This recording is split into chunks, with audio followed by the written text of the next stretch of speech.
Hey, it's Lori with Nelson Farms, and today I want to talk about 7 mistakes that you may be making when you're canning stuff in the kitchen. So let's talk about those 7 mistakes and how to avoid them. Number 1, make sure you're using the right kind of jar for canning. So if you're like me, you like to go to thrift stores or you like to use things over and over and over again, and that's great. But make sure, especially if you're shopping at thrift stores, that the glass jars you're getting are indeed for canning. So when you're canning, you have a lot of heat differences, like you're going to be exposing your jars to really hot temperatures, and then they're going to cool down, then they may get hot again. So a plain old jar can withstand those changes. So make sure that your jars actually are for canning. So this is an example of a good one. I like ball jars. They're my favorite. I like ball lids and ball jars, but there are a lot of different kinds that you can get. But these are 2 examples of good ones. These are just made so that they can withstand all of those fluctuations in temperatures.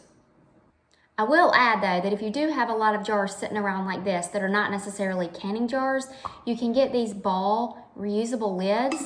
They fit right on here, and these are great for just storing stuff like in your pantry, like pasta or nuts like pecans, whatever. You can store lots of things in these, so don't get rid of them, but definitely don't use them for canning. Mistake number 2 is not using the correct method of canning. So there are actually 3 ways that you can can things: water bath, steam canning, and pressure canning. So water bath and steam canning can essentially be switched. They're the same, but pressure canning is a different story. So based on the food that you're canning, that's going to determine how you need to can it. So in general, foods with high acidity, like your fruits, they're fine to be water bath or steam canned. But once you get into foods that have a low acidity, like meats and a lot of vegetables, beans, those types of foods, you're gonna have to pressure can because the acidity is super low. There are some foods that kind of fall in the middle, like tomatoes. Some tomatoes you can do one way, some you need to do the other way. So if you're unsure of which method you need to use, that's when a handy dandy ball home preserving book comes into play. This is really my go-to if I'm unsure about something. This is what I go to. So I highly recommend, especially if you're a new canner, to get this book and read through it, and it helps you to determine exactly which type of canning you need to do for what. So for tomatoes, for example, if I'm just doing tomatoes, then plain old tomatoes, then I typically do the steam canner. But if I'm adding in like okra and making it more like a vegetable type of soup, then I'm gonna have to do the pressure canner. So a lot of it you have to read and learn about, but in general, if it's high acidity, you can steam can it or water bath. If it's low acidity, you're gonna need to pull out that pressure canner. Mistake number 3 is, and this one's gonna be a little controversial, I know, but it's reusing these lids. I do not reuse these lids. You will find that some people do, and that is okay, but I play it safe. What I do not want is for all the food that I've worked so hard to can to ruin because I've reused lids that are no longer good. But there is a way that you can reuse them if you really need to. However, I purchase new lids when I'm canning, and I always use these new. You can reuse the screw tops. Just clean them and reuse them. Those are fine.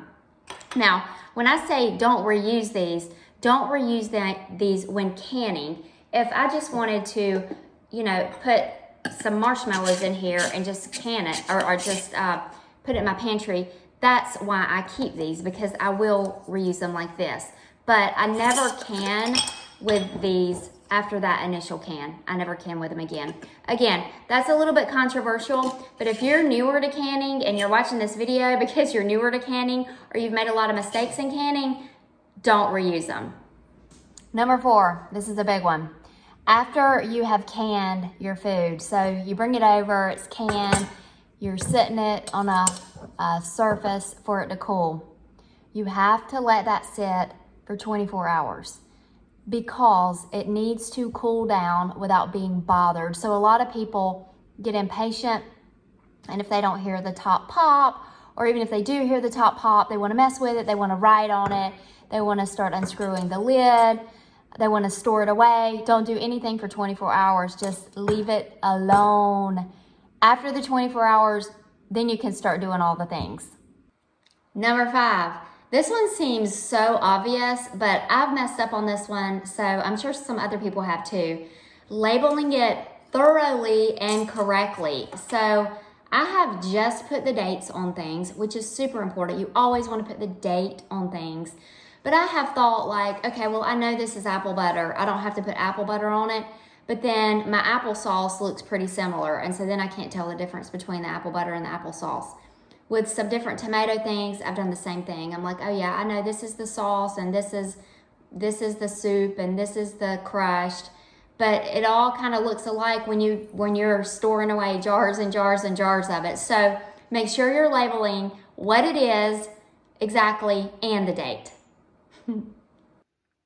Number 6, when you store your canned goods, you want to make sure that you do not store them with the screw lid on them. And here's why. Because when you're pulling out something to use it, you want to make sure that that seal is not compromised. You want to make sure that that's good and tight and down. If you've had this screw band on that, it can make it look like there's a false seal there. So I store everything without these. That's another one of those things that you may find that's controversial, but I always store my things just like this. And if I'm given something as a gift, that's fine. You can put it on loosely as a gift, and then the recipient can take that off.